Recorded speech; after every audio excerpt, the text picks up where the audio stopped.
ایمان اخلاص عمل، ورع، صبر، یقین اور رضا بالقضاء اللہ تعالیٰ کی تقدیر پر راضی ہونے کا نام ہے۔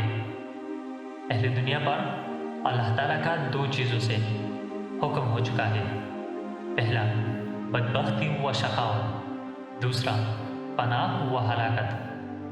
بے شک سب سے زیادہ خوش عیش وہ انسان ہے جو اللہ تبارک و تعالیٰ کی تقسیم پر راضی ہو۔